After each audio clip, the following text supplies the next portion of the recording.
My name is Kyle Kale. Yes, I know the alliteration is terrible, but my parents didn't notice it until the birth certificate was finalized, so I'm stuck with it. But this story isn't about my name, it's about my new job.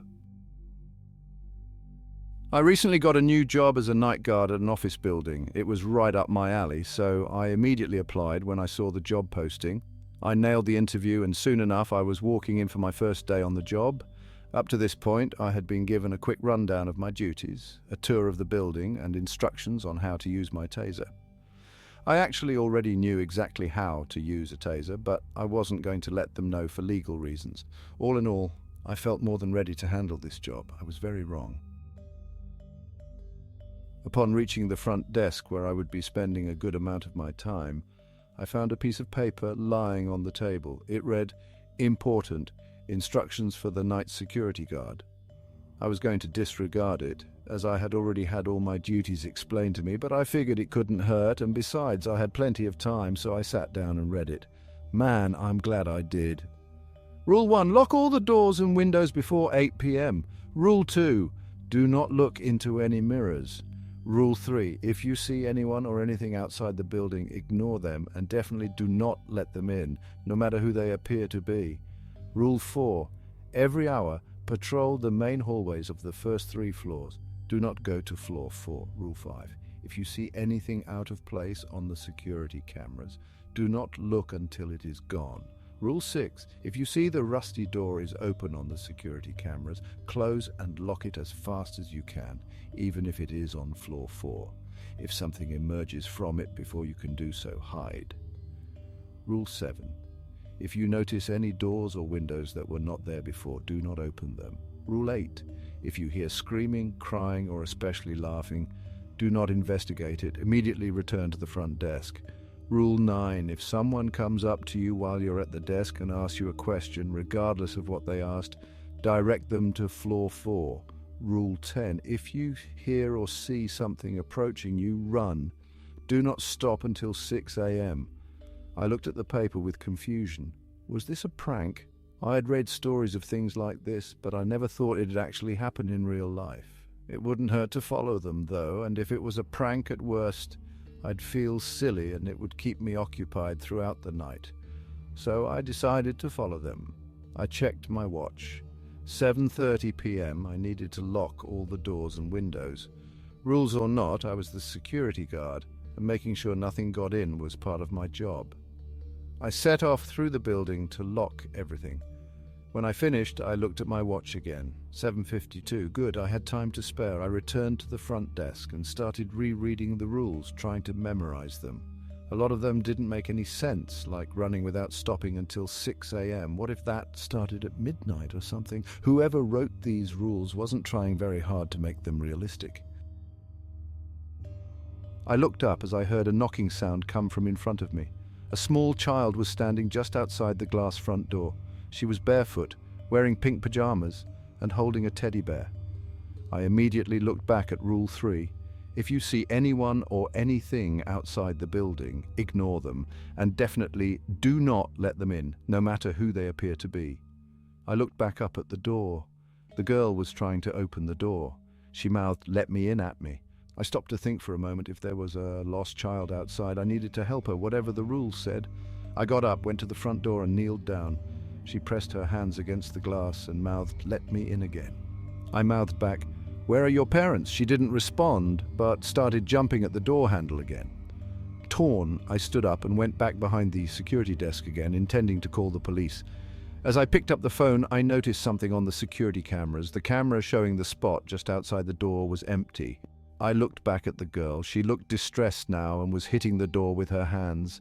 Thinking the camera could be glitching, I shone my flashlight out the front door.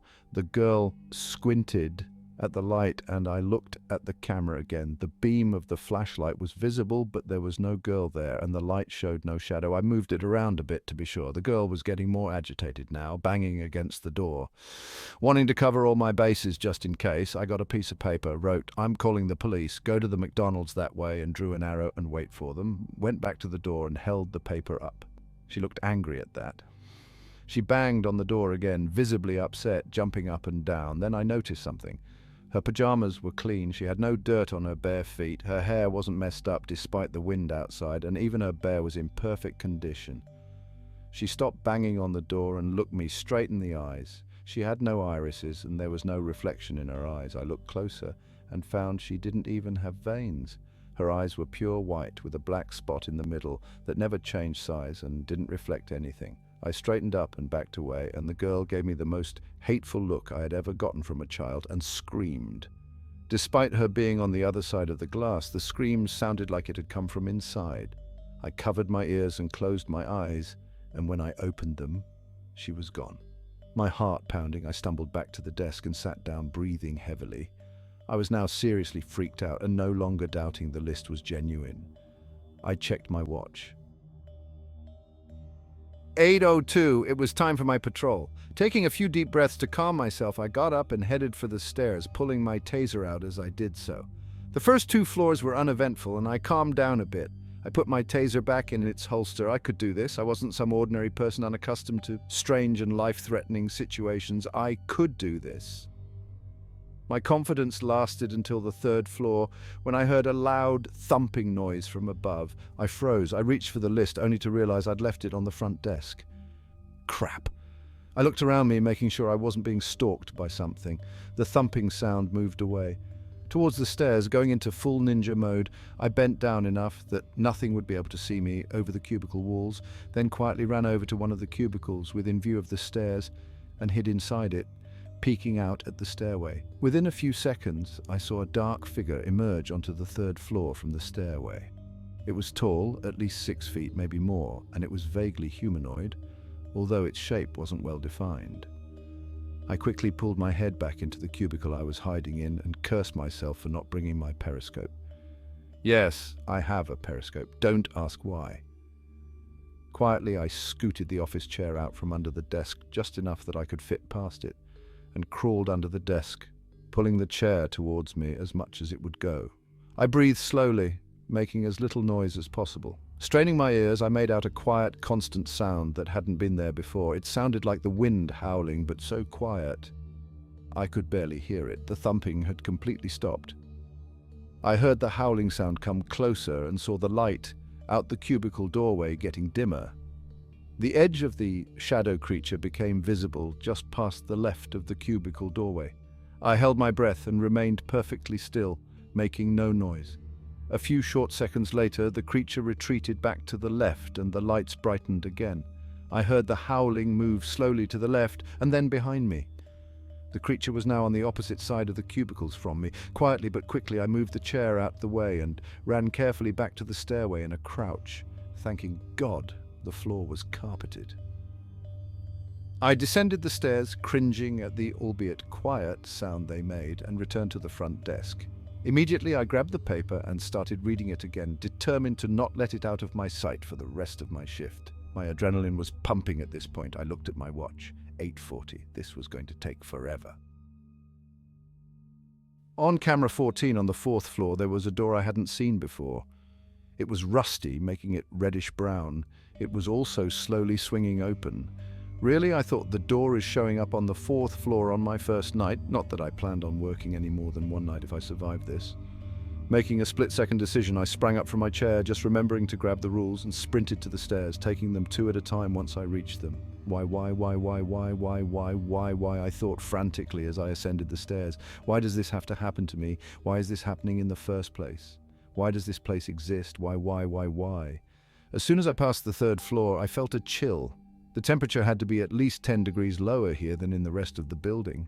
I left the staircase and sprinted to the left, in the direction I hoped the camera looking at the door was. Fortunately, I was correct, and so far it seemed like nothing had come out of the door. I ran into the door frame, too scared to slow down before I hit it, and slammed it shut, then locked it. Not forgetting I was on the 4th floor, I immediately turned back and sprinted back to the stairwell as fast as I could. Just as I reached it, I heard what sounded like a child's laughter coming from behind me. My adrenaline spiking, I shot down the stairs, kicking off the wall whenever I had to turn. I probably should have mentioned the staircase was a spiral staircase, so I couldn't just slide down the railing, although I would have done that if I could have. I didn't stop until I made it back to the front desk, the one place I felt somewhat safe. I was slightly winded, but fortunately I was in very good shape and did a lot of running, so it wasn't too bad. I quickly glanced at the security camera, making sure everything was back to normal.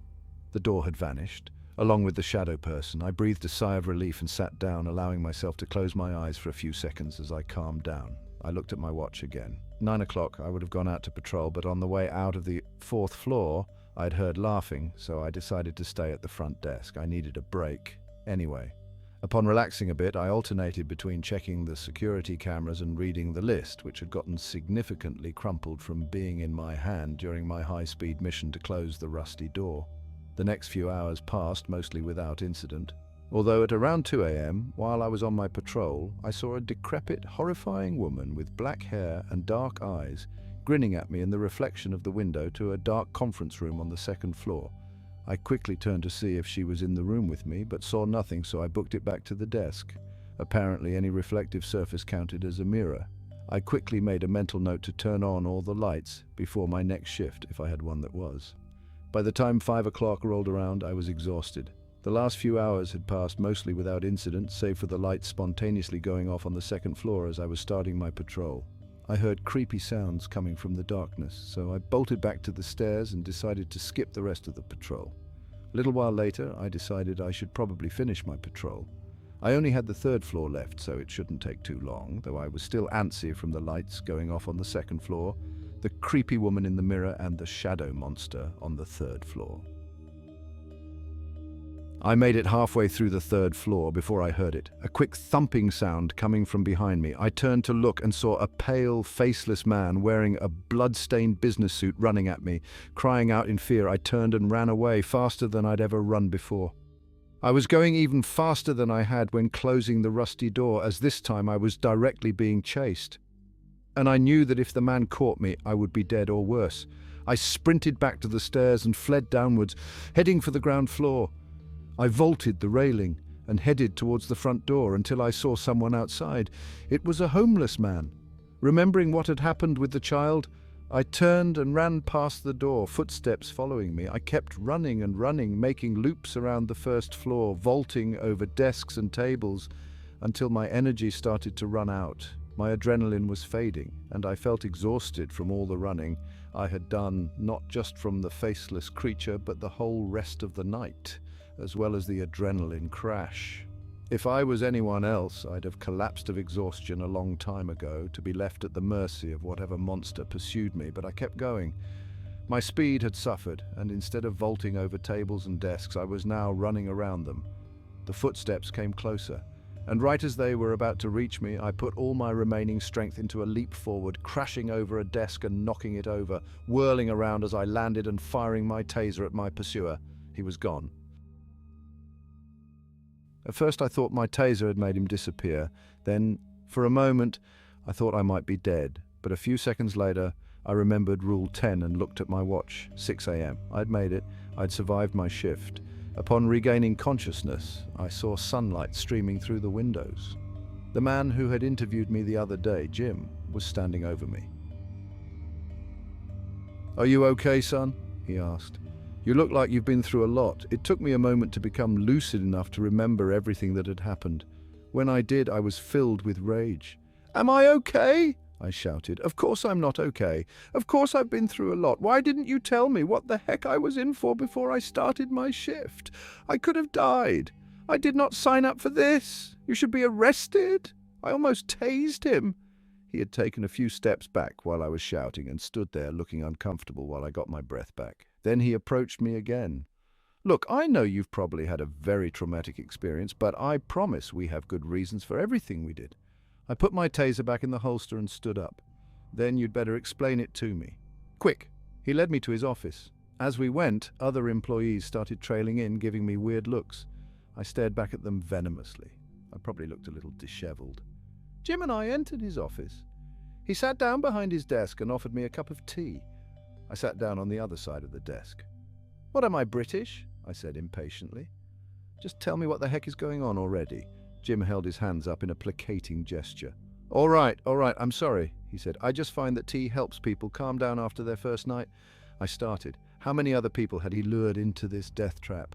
I made to stand up again before Jim spoke. Listen, I know what happened last night was terrible for you, but we don't have a choice. See, this building, it's... He paused, looking for the right word. I guess you could say it's haunted. You've probably noticed. I nodded, angrily, gesturing impatiently for him to hurry up. I wasn't here to be told something I already knew. This has been going on for about 2 years, Jim said. It started after the blackout. For about 10 minutes, all the lights in the building went out, all the blinds at the windows closed and the doors locked. It was a cloudy day, so we had almost no light. The doors all locked too, so we couldn't leave. We heard thunder outside when the lights went out too. When they came back on, the thunder stopped, and inexplicably we could open all the doors and blinds. We couldn't open the blinds during the blackout, by the way. Anyway, afterwards we found that one of our employees, John, was missing. We looked for him everywhere and then called the police, but he was nowhere to be found. He's been missing ever since. After the blackout, the night security guards started reporting strange occurrences, like what I'm sure you saw last night. Apparitions, strange doors, etc. By the time we figured out what to do when these things happened, we had lost 2 guards. Didn't the police become suspicious after 3 people went missing in the same building? I interjected. Of course, Jim replied. But they just chalked it up to gang activity and kept working on other things. I'm sure you've noticed the helpfulness of law enforcement in this city, I snorted. I sure had. Jim continued. So we decided to just stop hiring night guards. Unfortunately, that didn't work.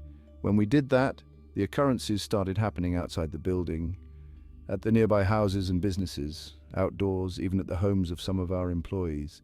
The police investigated again, but again they just chalked it up to gang activity or something. And they even suggested that Revenant may be involved. My eyebrows rose. That was one of the reasons I had decided to work in this area. Don't ask. Yeah, it wasn't good, Jim said grimly. So we came up with the rules and showed them to every night guard we interviewed after they passed. All of them but one immediately quit upon finding out how serious we were about them. The one that didn't lasted one night. The police didn't even bother to investigate that one, so that's why we didn't give you the rules until you started. We couldn't risk you leaving. We've had other employees take shifts as night guards, but understandably, none of them were too eager, especially as more people disappeared, so we kept hiring. That's why we were so enthusiastic to hire you. You seem perfect for the job. There was silence for a minute. After hearing the whole story, I felt significantly less angry. How did you figure out the rules? I asked.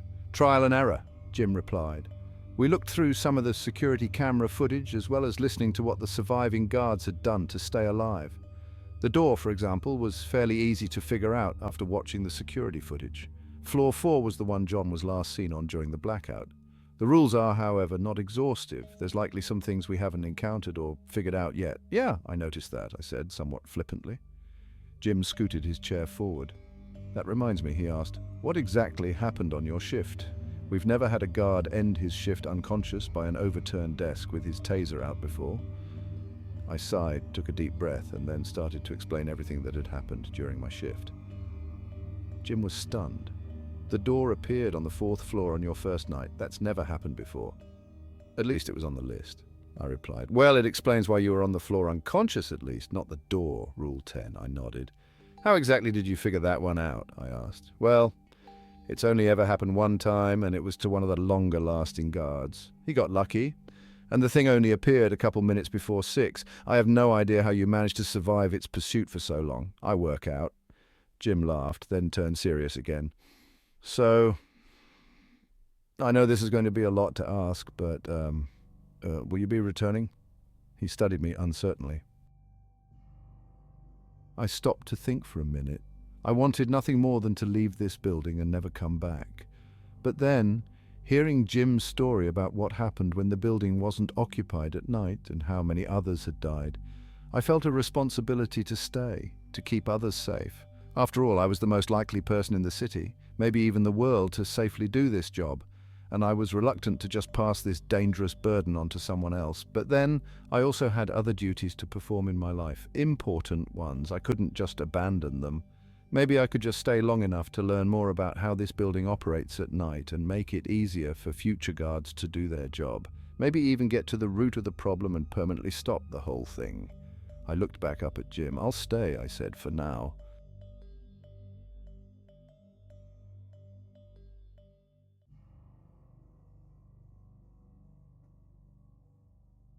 My name is Chris Walden, and I recently got a new job as a night security guard at an office building. Apparently, the last night guard quit after only a couple of weeks. They seemed desperate for a replacement, maybe even a little too desperate, but I couldn't argue with the paycheck. When I arrived at the building for my first shift, I found a note sitting on the front desk. It said, "Important emergency instructions for the night security guard" at the top in bright red, and was copied onto several pieces of paper. I picked it up and read it. Under the red letters, it said, "Welcome to your first and possibly only shift as the night security guard. This is a list of important rules to follow tonight. It is vital for your safety that you follow these rules exactly. Always keep a copy with you and try to memorize them in your free time." Rule 1. Lock all the doors and windows and turn on all the lights in the building before 8 p.m. at the very latest. I recommend coming into work early to make sure you get this done in time. Rule 2. Do not look into any mirrors. This includes non-mirror reflective surfaces, such as your phone or windows. I've covered up all the mirrors in the building, but you'll probably have to do that yourself for the next nights. If you're skeptical enough to want to ignore one of the rules, make it this one. You won't want to break them afterwards. Rule 3. If you see anyone or anything outside the building, ignore them, and definitely do not let them in, no matter who or what they appear to be. Rule 4. Every hour patrol the main hallways of the first 3 floors. Do not go to floor 4. I have put yellow tape on the stairs to mark the beginning of floor 4 so you don't accidentally go up there. Rule 5. If you see anything out of place or unusual on the security cameras, turn them off immediately and stay under the desk for at least 2 minutes. Rule 6. If you see a rusty door open on the security cameras, close and lock it as fast as you can, even if it is on floor 4. This overrides Rule 4. If something emerges from the door before you can close it, hide under the front desk. You will know if this happens. On the back of this paper, there will be a map of the building showing the location of each security camera. Memorize this as soon as you can so you'll know exactly where the door is. Rule 7. If you notice any doors or windows that were not there before, do not open them. If they're already open, don't look inside and quickly close them and get away from the area.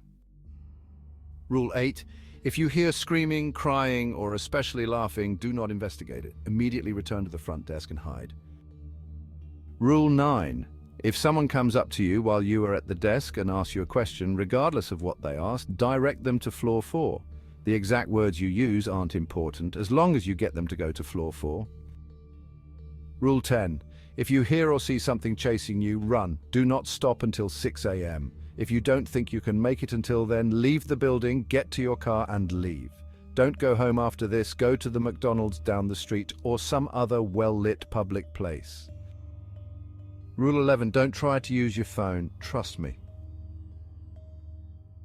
Underneath the desk, there is a cardboard box for you to hide under and a short silver-edged sword for self-defense. It's more effective than the taser, but do not use it unless you have no other choice. Running is the best defense. Good luck. Signed, Kyle. I looked at the paper incredulously. This looked like far too much effort for someone to go to for a prank. I flipped through the other copies. The one on the bottom had a small stain on it that looked like blood. The back of each paper had a full map of the building, just as the rules said.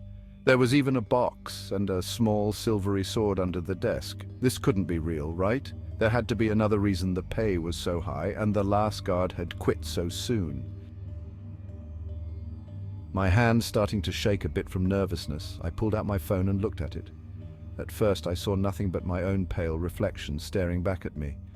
Suddenly, the reflection changed from my face to a horrifying demonic creature, which opened its mouth and screamed at me. I dropped my phone, my heart racing.